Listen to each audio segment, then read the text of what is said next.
வணக்கம் and welcome to Nandini பேசுகிறது நான் கேட்குறது நீங்கள். Welcome to my YouTube channel. கிட்டத்தட்ட நான் யூடியூப் சேனல் ஆரம்பித்து 3 வருஷம் ஆயிடுச்சு. இந்த 3 வருஷம் விடாமல் வீடியோ போட்டுதுன்னா கன்ஃபார்ம் எனக்கு இன்கம் வந்திருக்கும். ஆனால் இப்போ எல்லோரும் கேட்பாங்க, நீ கண்டிப்பாக வந்துட்டு இன்கம் ஒன்று வருது தானே அப்படின்னு கேட்பாங்க. நானும் ஆமாம் இன்கம் வருது, இன்கம் டேக்ஸ் ரைடு வர அளவுக்கு எனக்கு இன்கம் வருது அப்படின்னு. பக்கத்தில் மாடு கட்டியிருக்காங்கப்பா, அந்த சவுண்டு அப்படி கேட்குது. ஆக்சுவலி இந்த சவுண்டில் ஸ்கிப் பண்ணிட்டு வீடியோ எடுக்கலாம்னு நினச்சா எடுக்க முடியல. ஸோ அதான் நினச்சேன், பரவாயில்ல சவுண்டு பின்னாடி கேட்ட போது எப்படியா இருந்தாலும் இதை நான் மியூசிக் ஆட் பண்ண போகிறதில்ல, இதுவே ஒரு மியூசிக்காக இருந்துட்டு போகட்டும் அப்படின்னு சொல்லி விட்டாச்சு. ஆக்சுவலி நீங்கள் என்ன சொல்ல வரேன் அப்படின்னா, கன்ஃபார்ம் இனிமே யூடியூப்ல லாங் வீடியோ வரும் அப்படின்னு நான் சொல்லிடுவேன். பட் லாங் வீடியோவா 90 செகண்ட் வீடியோ வருங்க ரெகுலராக, ஓகேங்களா? ஆக்சுவலி வந்துட்டு என்ன சொல்ல வரேன் அப்படின்னா, நான் என்ன சொல்ல வரேன் அப்படின்னு சொல்கிறதுக்கு முன்னாடி இந்த ஆக்சுவலி ஒரு விஷயம் மட்டும் நான் சொல்லிடுவேன்.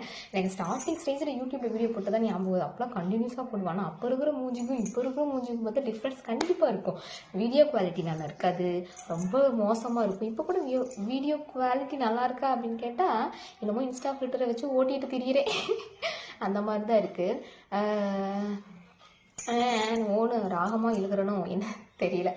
ஆக்சுவலாக என்ன சொல்ல வரேன் அப்படின்னா, லைஃப்பில் சொல்லுங்கள், லைஃப்பில் ஏதாவது ஒன்று சாதிக்கணும்னு நினைப்போம். அதுக்கு ஏகப்பட்ட தடங்கள் வருதுன்னு சொல்லிட்டு நம்ம ஒரு சில விஷயங்களை செய்யாமல் இருந்தோம்னா லைஃப் நாங்கள் எதுவுமே செய்ய முடியாது.